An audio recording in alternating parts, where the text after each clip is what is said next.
অবশেষে নির্বাচনের আগে বিএনপির প্রার্থী চূড়ান্ত, লন্ডন থেকে ফোন করে যাদের মনোনয়ন দিলেন তারেক জিয়া।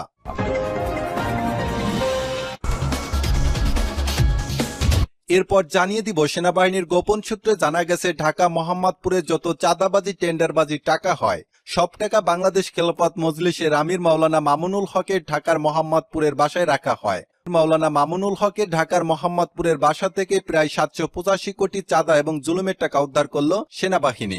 মামুনুল হককে গ্রেপ্তার করেছে পুলিশ। দুপুরে মোহাম্মদপুর জামিয়া রহমানিয়া আরাবিয়া মাদ্রাসা থেকে তাকে আটক করা হয়। মাওলানা মামুনুল হকের কাছে মিলল 3 বস্তা ভর্তি টাকা। পুলিশ জানায় বিপুল পরিমাণে। এরপর জানিয়ে দেব আটক 15 সেনা কর্মকর্তাদের নিয়ে সেনাপ্রধানকে হঠাৎ কেমন ভয়ঙ্কর সতর্ক বার্তা দিল জাতিসংঘ। এরপর জানিয়ে দেব সেনাবাহিনীর ভিতর থেকে জরুরি চিঠি, রাষ্ট্রপতি চুপুর নেতৃত্বে পাল্টা গণ অভ্যুত্থানের ছক করছে সেনাপ্রধান। নির্বাচনের আগেই হাসিনাকে দেশে ঢুকাবে সেনাপ্রধান, গোপন পরিকল্পনা ফাঁস।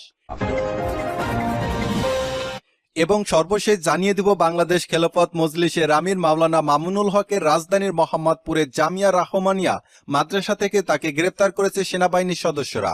আটকের পর বাংলাদেশ খেলাফত মজলিসের মহাসচিব মাওলানা জালাল উদ্দিন আহমেদ বলেছেন, এটা রাজনৈতিক ষড়যন্ত্র করে মামুনুল হককে ফাঁসানো হয়েছে।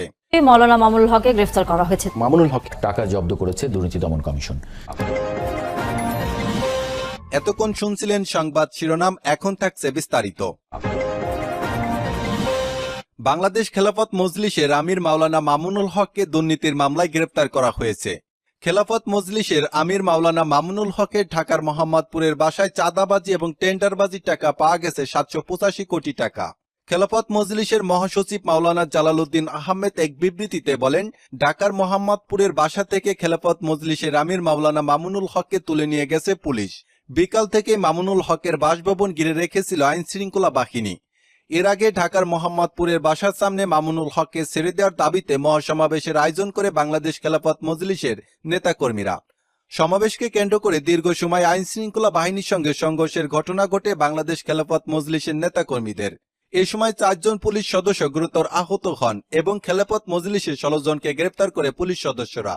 বাংলাদেশ খেলাফত মজলিসের আমির মাওলানা মামুনুল হকের ঢাকার মোহাম্মদপুরের ব্যক্তিগত বাসভবন ঢাকা থেকে সেনাবাহিনীর একটি বিশেষ অভিযানিক দল 785 কোটি চাঁদাবাজি, টেন্ডারবাজির এবং জুলুমের টাকা উদ্ধার করেছে সেনাবাহিনী। গোপন সূত্রে সেনাবাহিনী জানতে পেরেছে ঢাকার মোহাম্মদপুরের বিভিন্ন স্থানে চাঁদাবাজির এবং টেন্ডারবাজির টাকা মামুনুল হকের কাছে যায়। পরবর্তীতে সেনাবাহিনী, পুলিশ, র্যাব অভিযান চালায়। রাতে প্রায় 200 সেনা সদস্য, 100 পুলিশ এবং র্যাব সদস্যরা ওই বাড়িটি ঘিরে ফেলে। আশেপাশে বিদ্যুৎ লাইন সামরিকভাবে বন্ধ করে দিয়ে শুরু হয় চিরুনি অভিযান। বাংলাদেশের রাজনৈতিক অঙ্গন কাঁপিয়ে দেওয়া এক নজিরবিহীন ঘটনা ঘটেছে খেলাফত মজলিসকে নিয়ে। জাতীয় দুর্নীতি দমন সংস্থার নির্দেশে পরিচালিত এই যৌথ অভিযানে উপস্থিত ছিলেন সামরিক গোয়েন্দা সংস্থা, সেনাবাহিনী, র্যাব এবং পুলিশের ঊর্ধ্বতন কর্মকর্তারাও। বিকাল 5:40 শুরু হওয়ায় অভিযান চলে প্রায় 7 ঘন্টা ব্যাপী। বিকাল 5:35 নাগাদ মাওলানা মামুনুল হকের বাড়ির সামনে একটি ভারী সশস্ত্র সেনাবাহিনীর গাড়ি বাড়ির মূল ফটকের সামনে এসে থামে। এরপর সেনাবাহিনীর বোমা নিষ্ক্রিয়করণ ইউনিট ও স্ক্যানার ডিভাইস দিয়ে মাওলানা মামুনুল হকের পুরো বাড়ি ঘিরে ফেলা হয়। ঠিক 6টায় অভিযানিক টিম মূল ভবনে প্রবেশ করে এবং প্রথমেই মাওলানা মামুনুল হকের বাড়ির বেসমেন্ট এবং ব্যক্তিগত অফিস রুম লক্ষ্য করে তল্লাশি শুরু করে। তদন্তকারী সংস্থার এক সদস্য নাম প্রকাশ না করার সত্ত্বে জানিয়েছেন, মাওলানা মামুনুল হকের বাড়ির গোপন রুমে 6টি সিন্দুক ও 4টি লকার ভেঙে সেখানে বাক্সের পর বাক্স ভরা বিপুল পরিমাণ নগদ টাকা এবং স্বর্ণালংকার উদ্ধার করা হয়। উদ্ধারকৃত অর্থ বিশেষ নিরাপত্তার মাধ্যমে বাংলাদেশ সেনাবাহিনীর একটি গাড়িতে করে নিয়ে যাওয়া হয়। মাওলানা মামুনুল হকের বাড়ি থেকে সব মিলে হিসাব অনুযায়ী প্রায় 785 কোটি টাকা পাওয়া গেছে বলে প্রাথমিকভাবে নিশ্চিত হওয়া গেছে। অভিযান শেষে এক ব্রিফিংয়ে সেনাপ্রধান ওয়াকারুজ্জামান এবং প্রধান উপদেষ্টা ডাক্তার ইউনূস বলেন, জনগণের অর্থ আত্মসাতের যে কোনো অভিযোগ আমাদের জন্য গুরুত্বপূর্ণ। আদালতের অনুমতি নিয়েই মাওলানা মামুনুল হকের বাড়িতে অভিযান চালানো হয়েছে। সেনা কর্তৃপক্ষ স্পষ্ট জানিয়ে দিয়েছে, এই অর্থের হিসাব মাওলানা মামুনুল হককে দিতে হবে। আমরা এখনো তদন্তের আওতায় আছি যে এই বিপুল অর্থ এবং স্বর্ণ কোথা থেকে এসেছে এবং কি উদ্দেশ্যে এটি এখানে গচ্ছিত রেখেছে মাওলানা মামুনুল হক। এদিকে খেলাফত মজলিসের পক্ষ থেকে এই অভিযানের তীব্র প্রতিবাদ জানিয়ে বলা হয়েছে, এটি একটি রাজনৈতিক প্রতিহিংসামূলক অপারেশন। দলটির মহাসচিব মাওলানা জালালউদ্দিন আহমেদ এক বিবৃতিতে বলেন, মাওলানা মামুনুল হকের মতো একজন সম্মানজনক ব্যক্তির বাড়িতে তল্লাশি, অপমানজনক আচরণ করা হয়েছে তা নজিরবিহীন। সরকারের মদতপুষ্ট সেনা ও প্রশাসন এভাবেই একটি রাজনৈতিক নেতার বাসভবনে অভিযান চালাতে পারে না। তবে সরকারের পক্ষ থেকে জানানো হয়েছে মাওলানা মামুনুল হকের বাড়ির এই অভিযান সম্পূর্ণ নিরপেক্ষ এবং বিচারিক প্রক্রিয়ার অধীনে অনুমোদিত। প্রধানমন্ত্রীর কার্যালয়ের মুখপাত্র এক বিবৃতিতে বলেন, কেউই আইনের ঊর্ধ্বে নয়। দুর্নীতির বিরুদ্ধে আমাদের জিরো টলারেন্স নীতির আওতায় যে কোনো ব্যক্তি যেই হোক তদন্তের মুখোমুখি হতে হবে। আর সেই প্রভাব সাধারণ মানুষের মধ্যে ছড়িয়ে পড়তে শুরু করেছে। ঠিক রাতের সময় আনুষ্ঠানিকভাবে ঘোষণা আসে দুর্নীতিভাবে টাকা আত্মসাতের অভিযোগে মাওলানা মামুনুল হককে গ্রেপ্তার করার নির্দেশ এবং খেলাফত মজলিস দলকে নিষিদ্ধ ঘোষণা করা হলো। এই ঘোষণা দেওয়ার সঙ্গে সঙ্গে জামাতে ইসলামী দলে যোগ দেন মামুনুল হক। বাংলাদেশ জামাতে ইসলামীর আমির শফিকুল বলেছেন, মাওলানা মামুনুল হক আমাদের ভাই, তাকে জামাতে ইসলামী সচিব করা হবে। এবং আমির শফিকুল বলেন, জামাতে ইসলামী দলের ভিতরে কোনো নেতাকর্মী চাঁদাবাজি, টেন্ডারবাজি অথবা কারো কাছ থেকে জুলুম করে টাকা নিলে প্রমাণসহ ধরিয়ে দিন, তাকে দল থেকে বহিষ্কার করে দেওয়া হবে এবং তার বিরুদ্ধে আইনি ব্যবস্থা নেওয়া হবে। খেলাফত মজলিস দল নিষিদ্ধ করা হবে এই ঘোষণা দেওয়ার সঙ্গে সঙ্গে আওয়ামী লীগ নেতাকর্মীরা চাঙ্গা হয়ে উঠেছে। ঢাকার মোহাম্মদপুরের প্রতিটি স্থানে আগুন জ্বালিয়ে হরতাল শুরু হয়ে গেছে। সবার মুখে একটাই কথা, শেখ হাসিনা সরকার বারবার দরকার। আওয়ামী লীগের নেতাকর্মীরা লাঠি শুটা নিয়ে মাওলানা মামুনুল হকের বাড়িতে হামলা করছে, বাড়ির চারপাশে আগুন জ্বালিয়ে দিচ্ছে। খেলাফত মজলিসের আমির মাওলানা মামুনুল হকের চাঁদাবাজি, টেন্ডারবাজির কারণে দেশ অচল হয়ে পড়েছে। রাজনৈতিক বিশ্লেষকরা মনে করছেন, এই অভিযান দেশের রাজনীতিতে নতুন উত্তাপ ছড়াবে।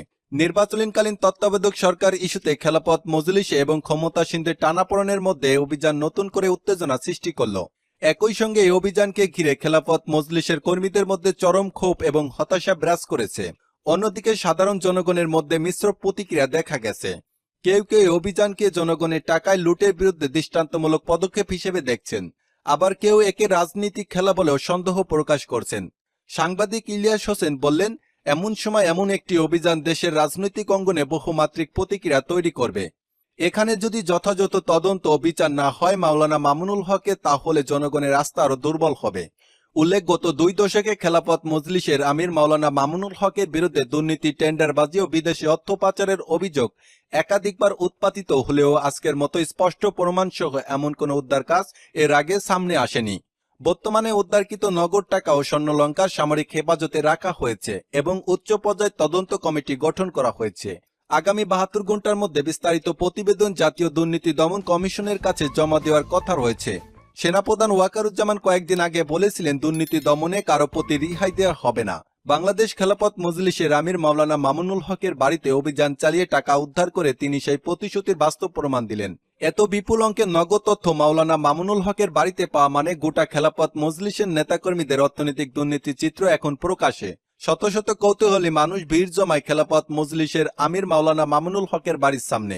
হাজারো মানুষ লিখেছেন, মাওলানা মামুনুল হকের মতো ব্যক্তি যদি দুর্নীতির এমন গভীরে ডুবে থাকেন তবে সাধারণ মানুষ কাকে বিশ্বাস করবে। অনেকে ক্ষোভ প্রকাশ করে এই ঘটনার জেরে ঢাকা ও আশেপাশের এলাকায় কড়া নিরাপত্তার ব্যবস্থা গ্রহণ করা হয়েছে। বাড়তি পুলিশ এবং র্যাবের মোতায়েন করা হয়েছে যাতে করে খেলাফত মজলিসের কোনো কর্মী বা সমর্থক উত্তেজিত হয়ে আইন শৃঙ্খলা পরিস্থিতির অবনতি না ঘটায়। দেশবাসী এখন তাকিয়ে আছে এই উদ্ধার অভিযান পরবর্তী বিচারিক প্রক্রিয়া কিভাবে পরিচালিত হয় এবং এর পেছনে প্রকৃত সত্য বেরিয়ে আসে। অন্যদিকে আওয়ামী লীগের নেতাকর্মীরা জয় বাংলা স্লোগানে ঢাকা উতাল করে ফেলছে, দলে দলে ঝাঁটিকা মিছিল দিচ্ছে। তাদের মুখে একটাই কথা, শেখ হাসিনা সরকার বারবার দরকার। বিএনপির অফিস ভেঙে দিচ্ছে, শেখ হাসিনা বার্তা দিলেন, সব নেতাকর্মীরা দেশে ঢুকে পড়েন। আওয়ামী লীগের নেতাকর্মীরা যারা আত্মগোপনে ছিলেন সবাই জয় বাংলা বলে রাজপথে নেমে পড়েছে। বিএনপির পালাবার আর কোনো পথ খোলা নাই। সবাই মনে করছেন আওয়ামী লীগের সাথে জড়িত আছেন সেনাপ্রধান ওয়াকারুজ্জামান এবং রাষ্ট্রপতি শাহাবুদ্দিন চুপ্পু ও প্রধান উপদেষ্টা ডাক্তার ইনুস। তাদের নির্দেশ